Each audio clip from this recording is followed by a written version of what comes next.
Welcome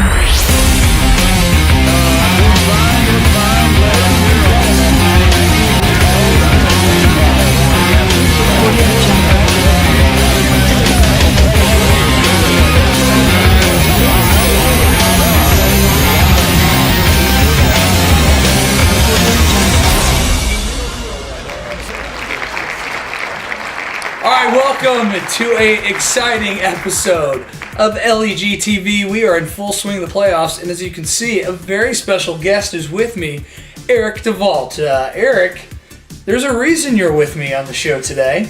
You were in the game of games, if you will, the Hoffa Bowl.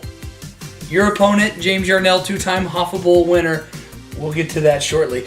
Before we get to that, do you have any excuses to why you are here where you are currently?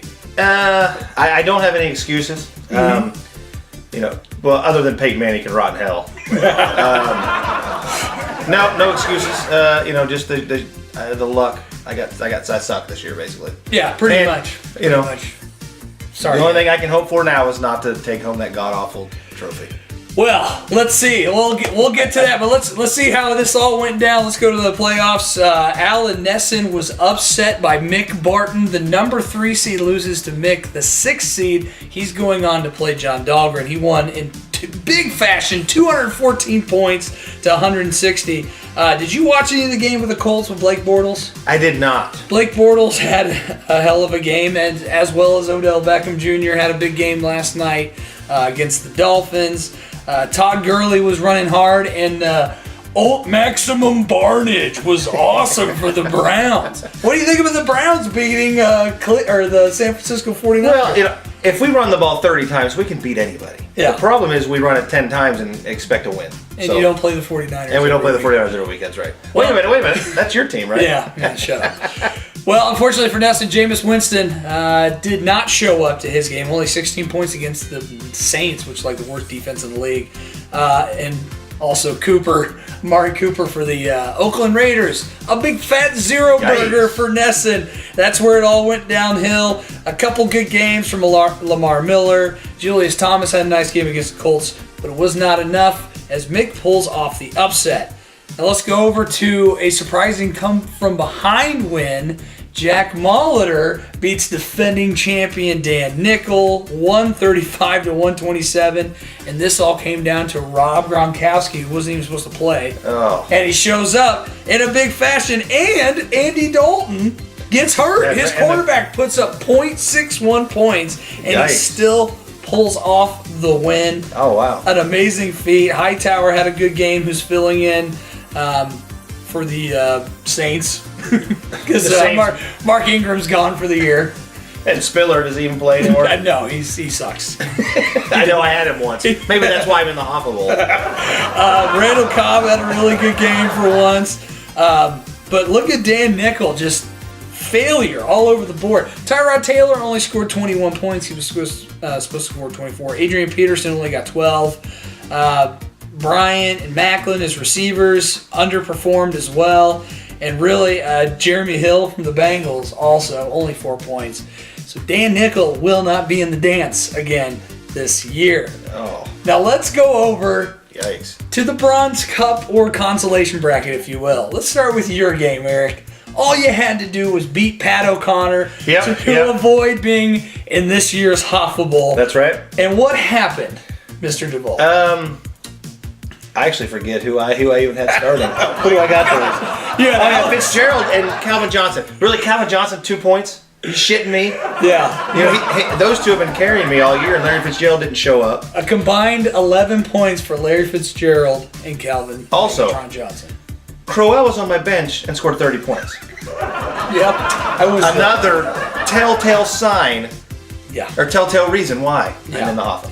So if you look at my bench, I outscored my starter. So that's why I suck. It's true. Alex Smith, even though I warned you on last week's episode not to start him, but you did anyway. And I should have started Cutler. You should have started Cutler. Oh, wait, yeah. I had Cutler and Crowell on the bench. If Cutler did have 28 I win. points, yep. Pat had so you're welcome. You're welcome, Pat. Decker and A.J. Green. A.J. Green had 27 points. He went off. He was killing me. Even though none of his running backs did anything, Sammy Watkins, A.J. Green, and Eric Decker all combined to score like almost 100 points. Oh, yeah. That's really what won it there. So Eric is going on to the Hoffa Bowl, and he is playing the winner of the Sack Sabbath Woolly Mammoths matchup, James Yarnell versus Ablash Reddy, and it was close. James looked like he was going to actually avoid the Hoffa, but it was calling his name, and he could not avoid it. Abby wins 165-147. Aaron Rodgers showed up, finally. Yeah. And how about Malcolm Floyd for the Cardinals? 23 points. 23 points. Now, Frank Gore and Ware didn't really show up, but Golden Tate had a big outing for Abby, which is why he moves on. Now, even though Russell Wilson had 40 points. Russell Wilson had 48 points. Not enough for James because Des Bryant put up 1.9. Even Alshon Jeffrey had a great game. 24.7 points. Not enough. Because Murray scored 2, Bernard scored 9. His tight end was at 1. His tight end, Clay, was at 1. And his defense was no help. Mohammed Wilkerson actually was a big point outburst, but was not enough. So you are facing James Yarnell in the Hoffa Bowl. Let's talk about this matchup, Eric. What would winning the Hoffa mean for you? Well, first of all, let me say, in a game of losers, there are no winners. Okay, so I'm in this game. You know, there's really no good can come of it, other than I don't have to put that god awful trophy out for display anytime somebody comes over, which is really not that bad because nobody ever comes to my house. I'm going to come over now purposely, so you have to. So you can have. Okay, it means that I need to win this last game, just one more game, so that I can avoid it. So you've got Cutler. It's Cutler versus Russell Wilson, who's been on fire. Now let's look at the wide receiver matchup. Des Bryant and Alshon Jeffries on James's team. Sounds great. Maybe about 3 years ago. It sounds like an all-star team. Going against Larry Fitzgerald against Calvin Johnson. Also sounds great if it was 2009. That's right. Absolutely. So where in your roster do you think you have an advantage over James Yarnell? Well, right now... how are you going to pull it off? Hopefully James forgets to change his lineup this week. That's what I'm hoping. I'm hoping that he has a couple of hurt guys that don't need to show up, that don't want to show up. Yeah. I really have no idea. I'm weak all the way across. I have nothing. So that's I'm very just hoping, true. You do have nothing. I'm going to look at the matchups and hopefully I can get lucky one more time. James Yarnell projected to win this game 156 to 148. That's man. Well, the good thing is James never hits his projected total, so that is also very true. To win, James Yarnell may be able to avoid the Hoffa. I have a question about that. Yes. I have more wins than he does, and I still have to. All right. That was clearly explained. Pay attention, none. All right, so let's go to the bracket that matters here. It is John Dahlgren taking on Mick Barton here, the number 1 seed against the number 6 seed. A number 6 seed has never won the LEG championship. Now, here's the scary thing. Mick is only favored to lose by 6 points to Dahlgren, who's been on fire. Drew Brees has kind of been iffy for Dahlgren, but he does have DeAndre Hopkins going up against the Colts. And Devontae Freeman going against the Jaguars. Those are the matchups I like best for Dahlgren. But Blake Bortles, he's been on fire. Yes, he has. Odell Beckham Jr., solid as a rock. Manuel Sanders, a little iffy, but Todd Gurley has been probably the best free agent pickup other than Devontae Freeman, who's on Dahlgren's team. Who do you think wins this one? Does Dahlgren move to the championship, or does Mick continue the Cinderella season? Well, Mick never picks me to win. So if I pick Mick to win, that would be, not right. But I will say that Dahlgren's team is strong, and DeAndre Hopkins has carried him. He scored a lot. Yes, he's going against the Colts, which is normally a good matchup. Who's going to throw him the ball?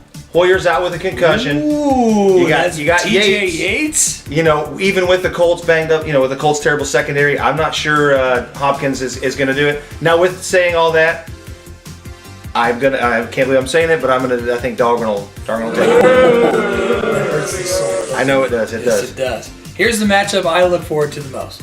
First of all, Jack Molitor shouldn't even be here. Got very lucky that Dan's team shit the bed. Going against my favorite to win it all, Jason Servo's first down syndrome.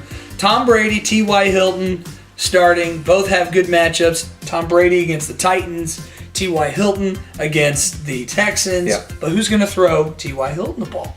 Yeah. Is Luck going to be back? Clipboard Jesus. Clipboard Jesus is getting He's going to make it rain. And D'Angelo Williams also getting the start for Jason.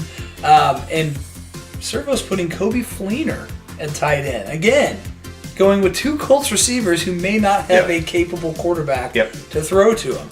But look at Magic Mike Evans' side. So Jack needs a quarterback. He still currently has Andy Dalton starting. I'm assuming he's probably going to find somebody.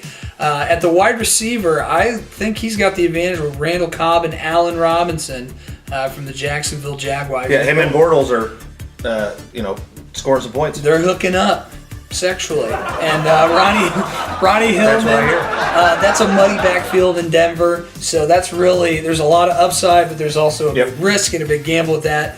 Rob Gronkowski, if he's going against the Titans, if he puts up a big game this week, do you think it's enough for Jack, who's only favored to score 138 points only because Dalton's on the bench? Can Jack pull up the upset and go to the championship? Yes, and only one reason why. Only if he goes out and picks up Johnny Manziel. No, but I think Gronkowski will have a huge game, and I think with the Colts receivers that, who's he playing? Abby? No, Jason. Thanks for paying attention. I think with the Colts receivers, they're not going to score enough points. Unfortunately, the Colts offense is not very good, and Gronkowski, I think, could probably outscore both of them. Absolutely. In this matchup, I still think Jason has the edge. I'm really worried about his wide receiver tight end combo there on the Colts. Hopefully somebody will be able to get them the ball, and hopefully Jack does not go to the championship and win another one. I don't know who is worse, Jack, Dahlgren, or Servos. I mean, you might as well throw NESN in there. Thank God he's out. I might be pulling for Mick to win this whole thing, and I don't want Mick to win. It could be your worst nightmare. It could be Jack and Dahlgren in the championship game. If that's the case, then JD has told me he will step down as commissioner. Which to Dahlgren's delight, he'll be happy about that. Oh, God. I can hear him whining like a little bitch right now. That's something. All right. Well, Eric DeVault, thank you for joining us on this week's playoff edition of LEG TV. Tune in. Next week is going to be the Christmas and Championship special. Hopefully, you will be tuning in, not the Hoffa Bowl champion. If so, I hope I'm not. If so, can we have you back for a Hoffa post-interview? Yes, but I'm not going to win it, so you can have James back. James will be back. All right. I will be with the winner of the Hoffa Bowl. Winner, if you will. Thanks for tuning in. We'll see you next week. Good luck. Perfect. Perfect. Got it. Print it.